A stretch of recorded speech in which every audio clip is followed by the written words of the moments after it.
it's Rana, and it is my favorite time of the year again. It is Non-Fiction November.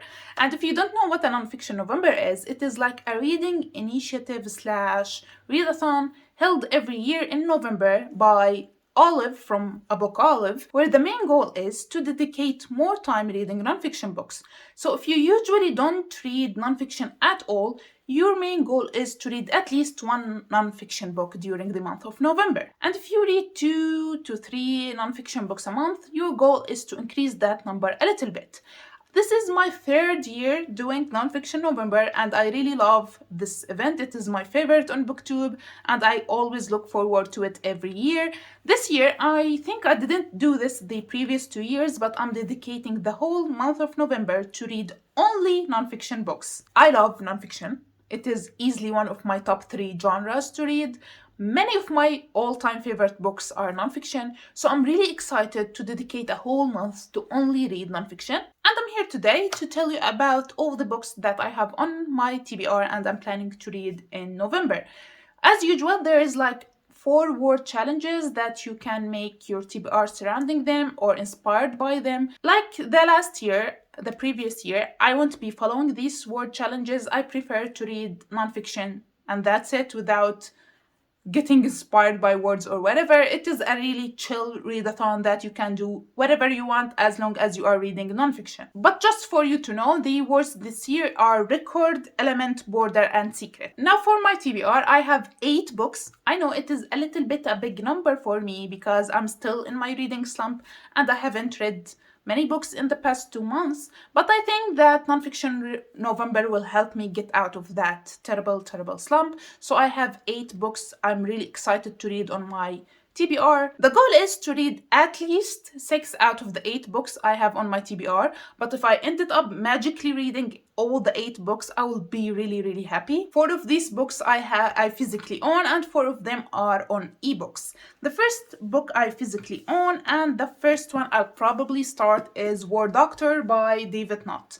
I really am excited for this book. If you watch my videos regularly, you will know that because I bought it recently and I'm really excited to read it. As for what it is about, the back says it is for more than 25 years, David Knott has been taken unpaid leave from his job as a general and vascular surgeon with the NHS to volunteer in some of the world's most dangerous war zones, from Sarajevo under siege in 1993 to clandestine hospitals in rebel-held eastern Aleppo. He has carried out life-saving operations in the most challenging conditions. Driven both by the desire to help others and the thrill of extreme personal danger, he is widely acknowledged to be the most experienced trauma surgeon in the world.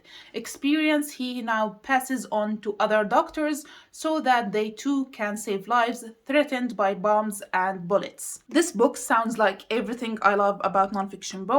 That's why I'm planning to start my Nonfiction November with it, to start with a book that I know I'm gonna love. The next book I have on my physical TBR is Sapiens by Yuval Noah Harari. This book I bought like 2 years ago and I still haven't read it yet. And the main reason why I put it off that long is because of its sheer size. It is too long, but I am really interested in it and I think it is finally the time for me to read it. What it says on the back is, fire gave us power, farming made us hungry for more, money gave us purpose, science made us deadly. This is the thrilling account of our extraordinary history from insignificant apes to rulers of the world. I know I will probably not finish this book in November, but I will start it in November and try to read as much from it as I can. The next book is, I believe, a memoir. It is Half Broke Horses by Jeanette Walls. Jeanette Walls is the author of The Glass Castle, and this one she talks about her grandmother's life story. And on the book it is called a true life novel, but on Goodreads it is categorized as nonfiction and memoir, so I believe it is nonfiction, considered nonfiction. The last book I have on my physical TBR, it is in Arabic. It is translated in Arabic. I can't remember what language it was published originally, but I think English. But the book I have here, it is in Arabic, and it is Al-Islam Bayn al-Sharq wal-Gharb by Ali Izzat Bijovich. I had this book for way too long, and I'm embarrassed to even find out how long it has been on my TBR. But this book, it is about a previous president of Bosnia called Ali Izzet Bujovic, the author, and here he talks about some part about Bosnia, some part about Islam between the East and the West, and compare it between the East and the West. And it is a little bit philosophical too. That's what I know about this book. I heard many great things about it, and I can't wait to read it finally. As for my ebooks TBR, the first book I have is Humans of New York by Brandon Stanton. Everyone and their mothers know what Humans of New York is. It is a page that started on Facebook where Brandon Stanton started taking pictures of people in New York and writing their stories. I haven't read the first book, Humans of New York, by him yet because I have been following this man for years, and I think the first book I read most of the stories on his blog and his Facebook page. That's why I picked the second one, Humans of New York Stories, because I think more stories I haven't read are included in this collection. The next book I have is surprisingly a self-help book. I don't have the best experience with self-help books.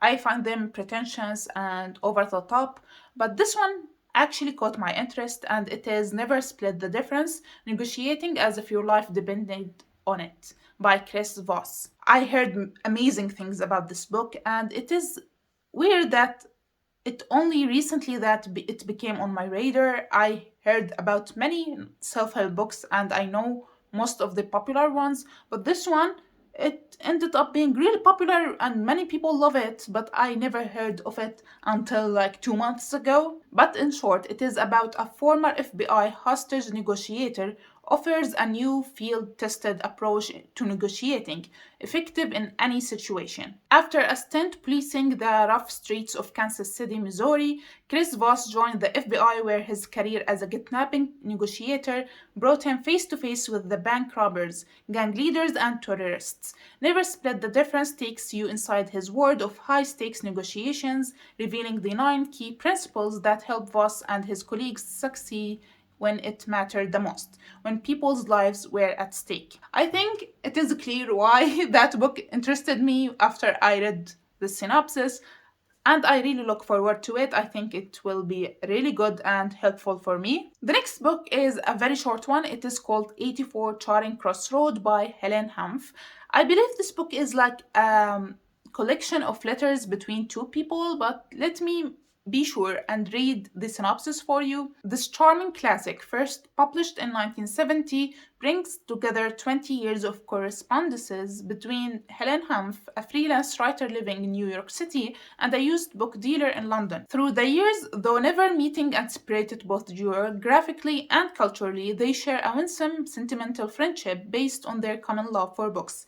Their relationship captured so acutely in these letters, in one that will grab your heart and never let go. It sounds like a really cute, quick read. Everyone loved this book, and it is only like a little bit over 100 pages, so I think I can read it in one sitting. And the last book I have for today is The Fire Next Time by James Baldwin. This one, I believe it is like a collection of essays. I am not a huge essay reader, but this one is really caught my eye. A national bestseller when it first appeared in 1963, The Fire Next Time galvanized the nation and gave passionate voice to the emerging civil rights movement. At once a powerful evocation of James Baldwin's early life in Harlem and a disturbing examination of the consequences of racial injustice, the book is an intensely personal and provocative document. It consists of 2 letters written on the occasions of centennial of the Emancipation Proclamation that exhort Americans, both black and white, to attack the terrible legacy of racism. The Fire Next Time stands as classic of our literature. Again, it is really obvious why this book caught my attention, and I think it will be a fantastic read for me. It is pretty short too. It is a little over 100 pages, but I think I'm gonna love it because I am really interested in the civil rights movement and all the things surrounding it. So that's it for my Non-Fiction November TBR. I hope you enjoyed it. Please subscribe to see my wrap-up of these books and hear my thoughts at the end of November. And that's it. Take care, and I will see you next time. Bye!